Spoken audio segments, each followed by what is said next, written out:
I have a few things in this life that I'm actually confident in talking about.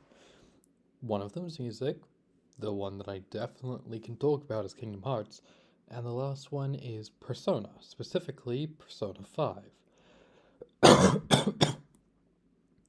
Sorry. The reason why I'm bringing this up is that I'm starting off a new series, Misconceptions in Persona and Small Details in Persona. It's a bit like some what other people have been doing, but this time I'm actually getting into the details and what's going to be happening with them. This is going to go into a whole entire playlist. It's not just going to be sitting loose in my catalog. So, what is the first misconception? The first misconception is that the Persona 3 protagonist even has a goddamn personality. So, the whole entire thing behind the Persona 3 male protagonist is that his literal catchphrase is, I don't care. While, yes, the quest games do give him a little bit of a personality if you're not playing as him, it is unclear if that is the canon one or if it's just one that's out there. The Persona 3 protagonist's whole entire motto is, I don't care. Very apathetic towards things, the very thing that he's supposed to be stopping. If you were to liken him to an arcana, it would definitely be the reversed fool. Very stationary. He isn't away on a new journey, he came back to a place that he used to live in. At least with Narukami and Akira, they went to new places, with Akira very much being from a small country town, possibly Inaba. Meanwhile, Yu goes from the big city to a small town. Very different journeys. Minako and Minato just kind of end up in the same place they started, and if it wasn't for the fact that they literally had the embodiment of death in them for quite a while, I would honestly call them the Death Arcana, because that's what they seem more akin to. Maybe the Judgment Arcana, if you're wanting to push it.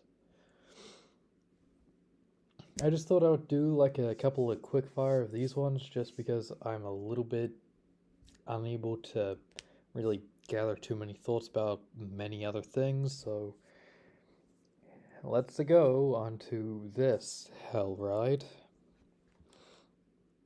Any other facts that I'm wanting to share about the Persona 3 protagonist at this very second?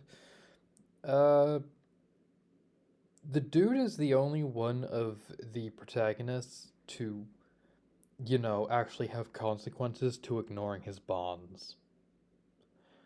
It's a weird fact, but it also kind of helps solidify the fact that he just isn't as connected to the people he interacts with, such as Akira or Narukami do. Akira makes confidants, which are stronger than social links.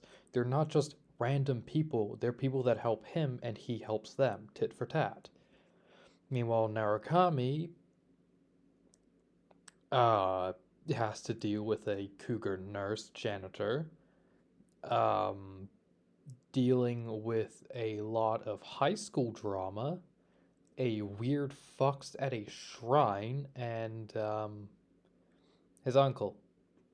Oh, and thanks to Golden, literal goddess, and the murderer. Yeah, none of his arcanas are very out there. I mean, while Akira literally makes friends with a talking cat, a student who is known as delinquent but gives off major golden retriever energy, and Jesus Christ, do I love Ryuji.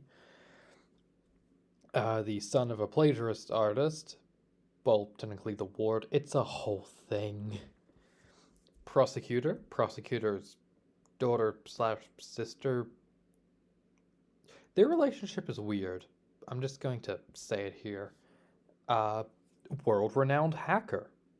I'm not even making a joke on that one. She is literally world renowned. Owner of the largest. Owner of McDonald's. Just fucking yeah.